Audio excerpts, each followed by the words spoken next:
Victoria, ¿qué es la depresión? Bueno, la depresión es un trastorno del estado de ánimo y es una entidad nosológica muy grande. Existen diferentes tipos de trastornos depresivos. Hay trastornos depresivos mayores, con mucha carga orgánica, hay trastornos depresivos menores y después hay algo que simula ser depresión, que no lo es, que son cuadros donde está gobernado el estado de ánimo por la ansiedad y la angustia. Digo, como para hacerles un pantallazo de los diferentes comportamientos. Y después tenemos personas que, si bien no tienen un trastorno depresivo mayor clásico o un trastorno depresivo menor, tienen componentes de depresión, ¿sí? En su patología de base, en su comportamiento. Quería hacer un poco de énfasis en lo que dijiste porque me parece muy interesante. ¿Cuáles son los síntomas principales para detectar si algo realmente es una depresión o no?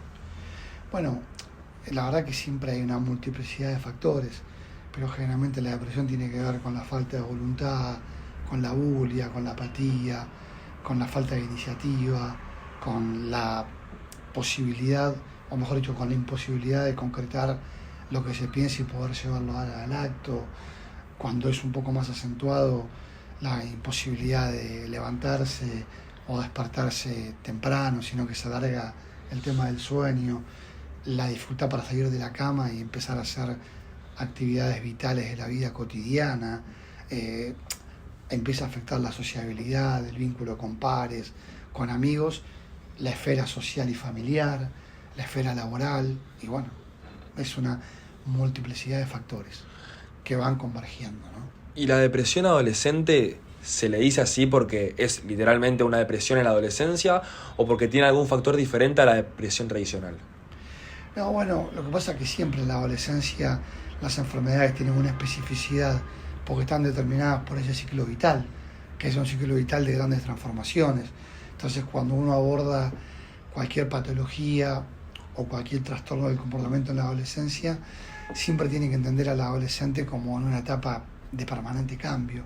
Entonces, lo que hoy puede ser un cuadro de angustia se puede modificar al conocer a alguien, a una chica, a un chico, a otra persona, y eso mejora estado de ánimo y te genera armar un proyecto de vida con alguien.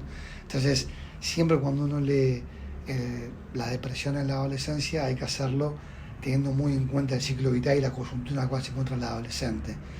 Y vuelvo a repetir, más que ver depresión en adolescentes, lo que vemos son cuadros que están más atravesados por ansiedad, por angustia, y eso nos pasa a todos, pero a la adolescencia parece que tuviesen más pregnancia. El adolescente tiene esto de que todo lo vive como con más intensidad, porque es una época de la más intensa de la vida, ¿está claro? Tal cual. ¿Y vos pensás que esa tendencia a una inestabilidad emocional constante tienden al adolescente a ser más depresivo, entre paréntesis? Bueno, no necesariamente, porque muchas veces todo eso tiene que ver con cierta predisposición que todos los seres humanos tenemos, que se va dando desde la temprana infancia. Hay personas que tienen más predisposición a ser extrovertidos, otras a ser introvertidos. Hay personas que son más hiperkinéticas y son más de acción. Hay personas que son más de reflexión. Entonces, eso sumado, eso se llama epigenética, todo lo que nombré recién. Esa es la epigenética. Todo lo que tiene que ver con el contexto, con el comportamiento, con los estímulos. Y después, bueno, claramente lo que define mucho es el contexto socioeconómico, cultural en el cual uno vive. Si nos metemos con suicidio en la adolescencia, hay más prevalencia de suicidios en adolescentes que viven en contextos de extrema vulnerabilidad social que en adolescentes de clase media y media alta. Por supuesto que no es exclusivo de una clase social o de otra, pero digo que claramente siempre las condiciones de vida y el lugar donde uno se cría son determinantes. Tal cual. Y, perdón, ¿qué papel vos creés que tuvo, por ejemplo, la pandemia, el bullying, capaz diferentes hechos que fueron partícipes de la adolescencia de los adolescentes hoy en día para que se fomente o disminuya esta depresión? No, yo creo que claramente la pandemia nos cambió la vida a todos, nos afectó a todos, pero está estudiado y hay muchos trabajos ya y papers y publicaciones que hablan de que si hubo poblaciones afectadas fueron los adolescentes y la población mayor, ¿no? La tercera edad. Si quieren les cuento un ejemplo muy cercano. Dale. Tal vez le sirva o no. Yo tengo un hijo de 21 años que juega al rugby, que iba al colegio cuando estaba la pandemia, estaba en el último año del colegio. No se fue de viaje de egresados. ¿Qué puede haber para alguien, para un joven de una condición socioeconómica cultural media, no haberse podido ir de viaje? Utilizaba la Play para conectarse y jugar con sus amigos online. Nosotros creíamos que estaba haciendo una vida más o menos normal y tuvo un cuadro, una constipación funcional, no fue de cuerpo durante un mes y terminó internado. Y claramente eso fue la forma que tuvo de abordar la pandemia. Digo, para que vean un caso bien cercano de una experiencia personal. ¿Lo afectó? Parecía que no lo afectaba para nada. Sí lo afectó. ¿Fue algo grave? No. Lo pudo resolver. Pero claramente ahí algo de lo que no pudo decir terminó haciéndolo actuar en el cuerpo. Yo creo claramente la pandemia les hizo un daño enorme a los adolescentes, fundamentalmente porque les cortó lo más importante que tienen, que es la comunicación con el otro, y el adolescente veo que es muy tribal. El adolescente ¿cómo vive? Conectándose con el otro. ¿Cómo la pasa bien? Vinculándose con el otro. No solo el adolescente. Si algo nos hizo la pandemia para mí, es que nos hizo vivir en un eterno presente, y donde nos borró el pasado, pero lo que es peor, nos borró la perspectiva de futuro, y uno vive el presente siempre proyectando algo del futuro inmediato e inmediato. La pandemia nos hizo vivir encerrados, no en una casa, no en un consultorio, nos hizo vivir encerrados en un eterno presente. Eso fue de mucha angustia. ¿Y vos pensás que eso en los adolescentes fue más influyente que en el resto de las edades? Yo creo que sí, por supuesto que todos lo vivimos como pudimos, pero en la adolescencia no poder ir al colegio, no poder verte ir a jugar, a hacer un deporte con tus amigos, no poder ver a tu chico, a tu chica, a la persona con quien tenés un vínculo sexoafectivo, no poder ir a hacer deporte, ir a jugar a algo.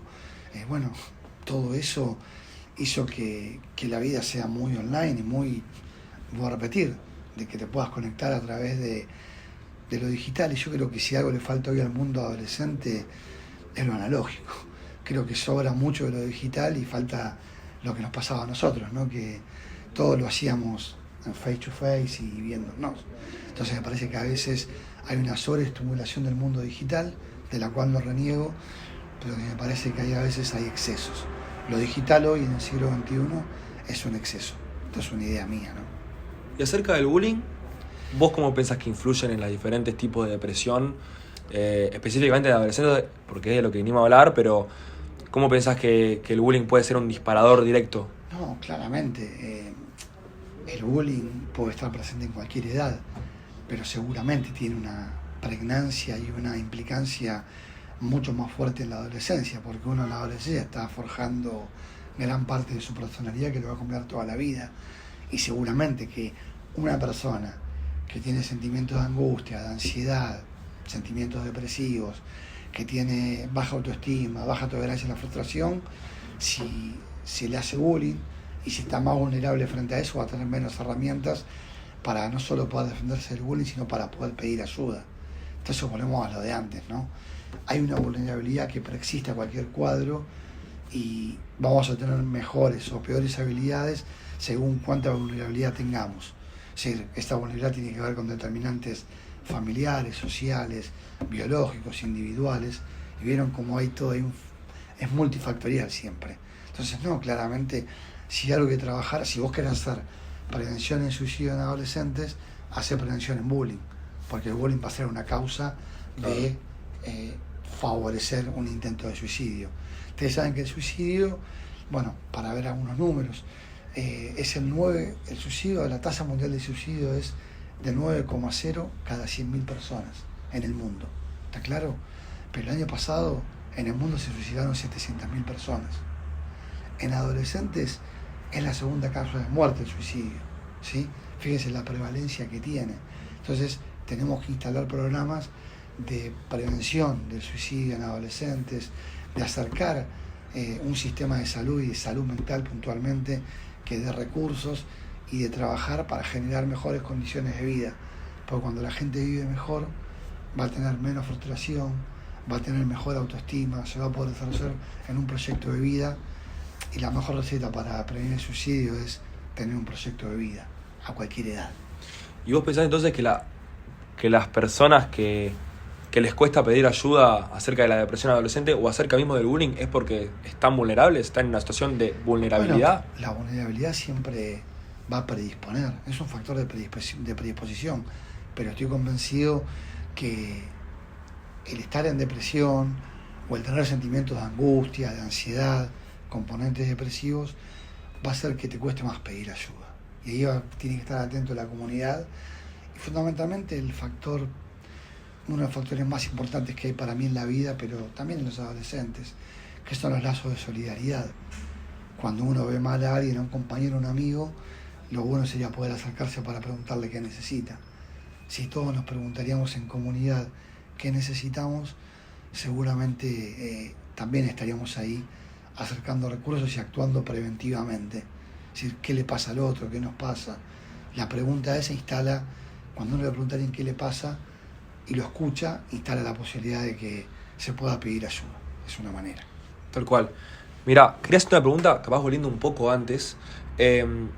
Para vos, ¿cuál es el factor principal por el cual las personas hoy en día están tan deprimidas? O sea, está bien, sí, la pandemia fue un hecho, me imagino que catapultó un montón de cosas, pero el día de hoy, ¿por qué los adolescentes se sienten deprimidos, sin ganas de hacer diferentes tipos de cosas? Bueno, yo me quiero meter con un tema que es importante, que es algo que nos está pasando a nivel país. Yo soy especialista en adicciones. Hace 32 años que trabajo con usuarios de drogas. La adolescencia es una etapa de experimentación, de descubrimientos, y una de las cosas que se experimentan o que se ofertan en el mercado son las sustancias. Y esto no escapa a la globalización y al mundo del siglo XXI, que es un mundo muy atravesado por la ley de la oferta y la ley de la demanda. Y a los adolescentes se les ofertan drogas. Y muchas veces el vínculo con las drogas va a ser un factor también de mayor prevalencia de intentos de suicidio. Tenemos un montón, estamos viendo una época bastante rara. Hay una enorme legitimación y naturalización del consumo de cannabis. Y antes no lo veíamos. Yo estoy viendo un montón de adolescentes en el consultorio, donde desde los medios de comunicación y de un montón de líderes sociales, rockstar, famosos, se nos quiere hacer creer que el cannabis es no solo que no es malo, sino que es muy bueno y que es mucho mejor fumar cannabis que hacerte un squeak o que tomar una Coca-Cola con amigos. Bueno, estoy hablando vulgarmente, ¿no? Pero esta naturalización y esta legitimación del consumo de cannabis está haciendo que hay un montón de adolescentes que llegan a la consulta porque llegan con un brote psicótico, inducido por abuso de cannabis, esa planta que es tan buena y tiene tantos beneficios. Y también tenemos un montón de adolescentes que en virtud de estar consumiendo cannabis empiezan a tener cuadros de depresión y que lo único que los levanta o los estimula es consumir cannabis. El tema que los estimula hasta que desaparece el efecto y vuelven a consumir. Y así se empieza a instalar lo que se llama el síndrome disejecutivo frontal. Entonces empezamos a ver adolescentes con apatía, con abulia, ¿con qué? Con trastornos neurocognitivos. Entonces también estamos viendo que un adolescente que consume cannabis va a estar en riesgo y puede tener mayor predisposición a intentos de suicidio. No olviden, o por lo menos nosotros lo tenemos muy, muy presente, que esta legitimación y esta naturalización lo que hizo es que muchos más adolescentes consuman cannabis. Y les puedo asegurar que es muy grave el consumo de cannabis en la adolescencia, por una cuestión biológica. El cerebro de un adolescente no va a estar sellado hasta los 25 años, con lo cual una persona puede consumir cannabis a los 40 años una vez por mes, y probablemente, no sé si se va a diferenciar mucho de una persona que se toma una copa de vino. Por supuesto que las dos cuestiones pueden ser dañinas, pero en el adolescente la vulnerabilidad es mucho mayor, porque al no estar sellado su cerebro hasta los 25 años, la exposición a padecer trastornos neurocognitivos es muchísimo más alta, con lo cual no va a ser bien consumir cannabis, pero mucho peor va a ser si alguien lo consume antes de los 25 años. La verdad que es algo muy interesante lo del cannabis porque, bueno, nosotros como adolescentes, no es los espectadores, pero lo vemos y lo vimos el día a día. El cannabis está súper naturalizado. Y legitimado, totalmente. Tal cual. Y por líderes sociales líderes sociales, por rockstar, por actrices, por actores, por un montón de comunicadores que, bueno, nos quieren hacer creer que es mejor lo que es peor, que es mejor fumar cannabis que fumar tabaco. Ya de por sí les digo que fumar siempre es dañino, porque todo lo que hace combustión ingresa al sistema respiratorio, va a hacer daño. Obvio. Sí. Acerca de todo esto, lo que eran los factores de la depresión, para vos, ¿cuál es la diferencia entre el hecho de estar pasando por un mal momento, estar triste por X situación y realmente estar deprimido? Porque en nuestro entorno se usa el término depresión muy a la ligera. Como Bueno, estoy muy depresivo hoy, hoy me levanté re depre. Hay que ser muy prudente, es lo que yo les digo, tengan muy en cuenta que lo que va a poder diagnosticar un caso de depresión en la adolescencia es evaluar una multiplicidad de factores, una multiplicidad de comportamientos. Nunca se puede diagnosticar ningún cuadro en la adolescencia si no es a través de una multideterminación. Nunca puede ser una lectura unifactorial. Che, Juan está angustiado. Bueno, uno puede estar angustiado en un día porque le fue mal en un examen. Obvio. Eso no tiene nada que ver con una depresión. Che, Juan está angustiado y tiene una predisposición a la baja tolerancia a la frustración. Cuando vamos a jugar al fútbol no hace un gol y putea. Bueno, puede ser un trastorno del carácter, pero eso no es una depresión. Entiendo. La depresión está hecha de un montón de factores que van a determinar eso. Acá lo interesante es estar atentos y poder evaluar cuando estos factores intelectuales se van potenciando. Por eso hay que ser muy prudentes, y hay que ser muy prudentes también con la consulta en adolescentes. Cuando los padres o la escuela manda, deriva al paciente, a veces, más que tratar a adolescentes, hay que tratar a los padres, porque lo que está pasando a adolescentes es que los padres se separaron y no están pudiendo resolver bien esa instancia de separación que tienen los padres. Obvio. Y el adolescente está ahí siendo portavoz de un síntoma familiar. ¿Y existe la posibilidad de que haya una serie de síntomas consecuentes y múltiples uno del otro, pero aún así no sea depresión?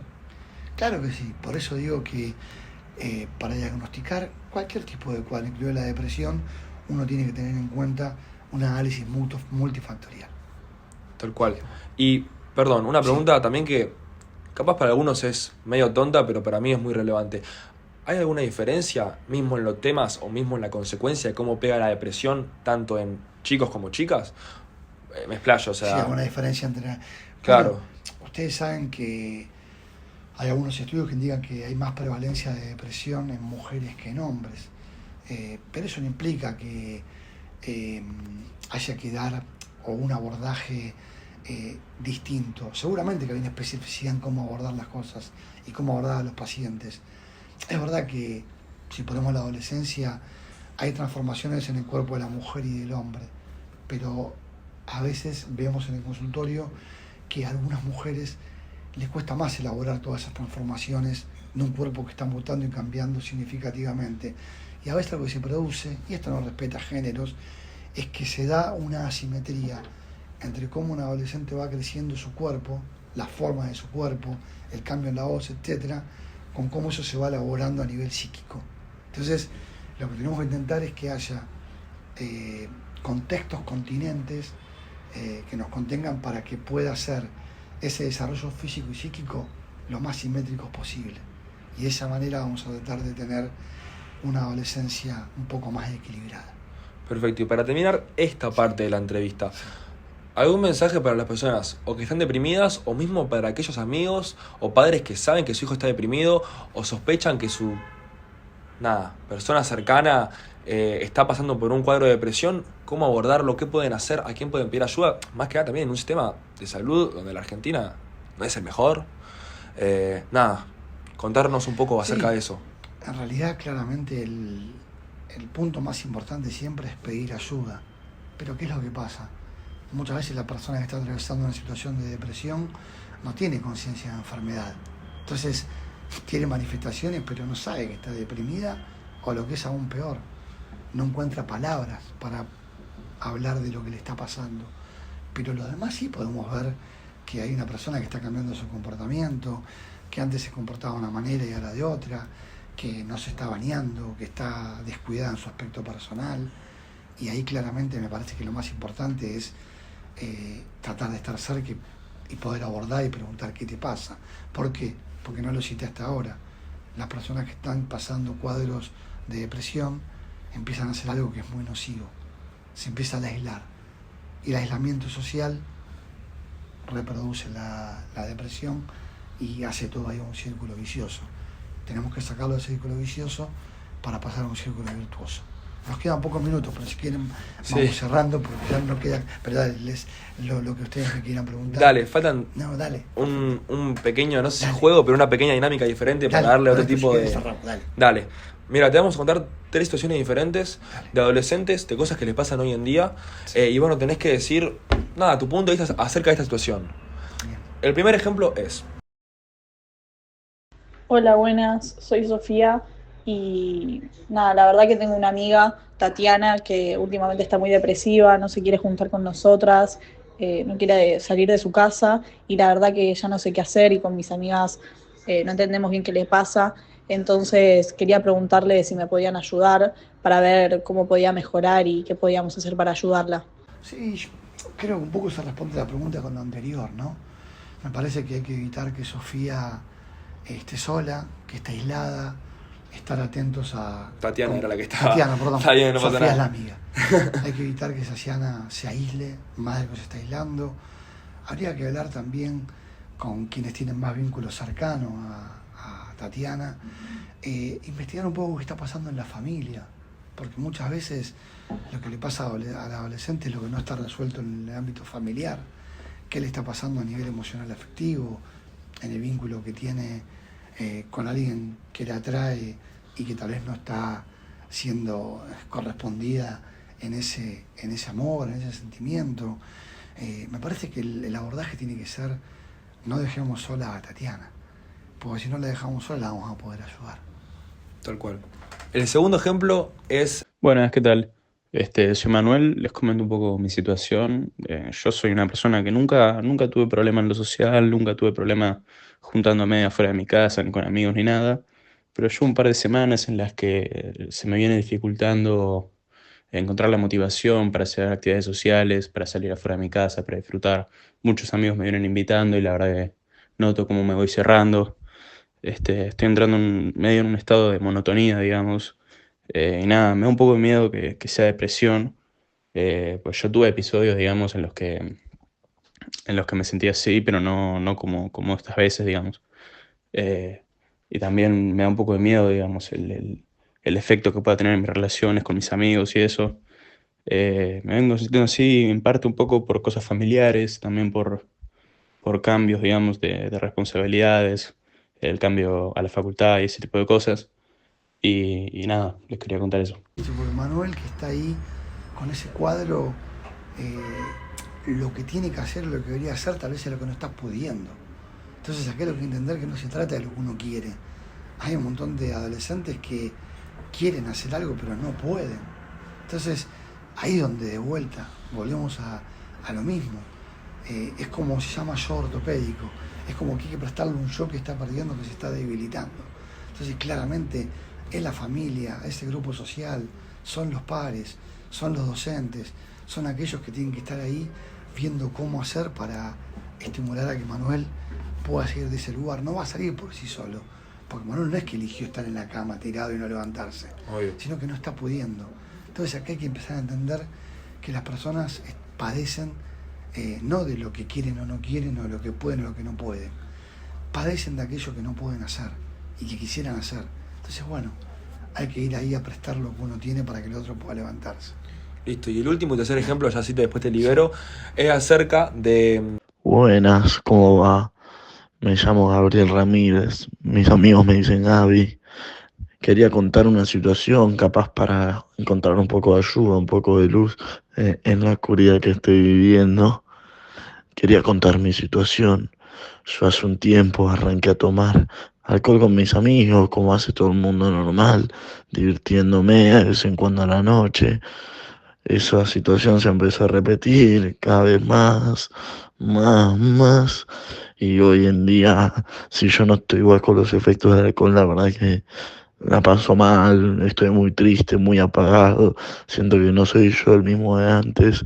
Y si no estoy tomado por el alcohol, no puedo ser yo y ser una persona feliz.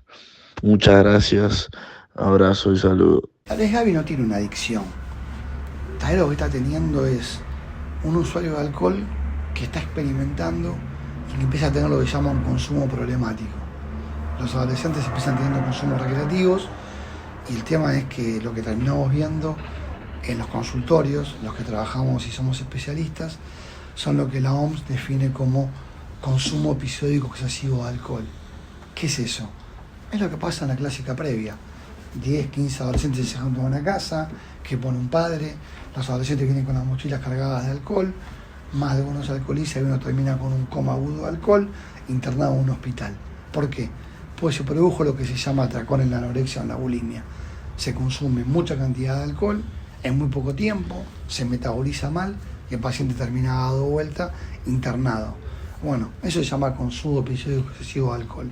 Este adolescente puede tener esto, con lo cual claramente lo que tenemos que tratar de hacer es intervenir, porque generalmente los adolescentes no saben que están teniendo este consumo problemático. Y no hace falta ser un adicto, que es un cuadro último, como para tener un consumo problemático de alcohol. Hoy hay un montón de adolescentes que, en virtud de querer experimentar con el alcohol, terminan haciendo consumos problemáticos. Y cuando uno tiene un consumo problemático está enfermo. Y cuando alguien está enfermo necesita ayuda. Pero volvemos a lo mismo. Generalmente aquel que está consumiendo de manera excesiva alcohol cree que no tiene problemas, cree que lo maneja, que puede dejar solo, que lo va a controlar. Bueno, ahí es donde se hace necesario la consulta con un especialista para hacer un buen diagnóstico y después una buena derivación. ¿Está bien? Eso fue todo. Muchísimas gracias.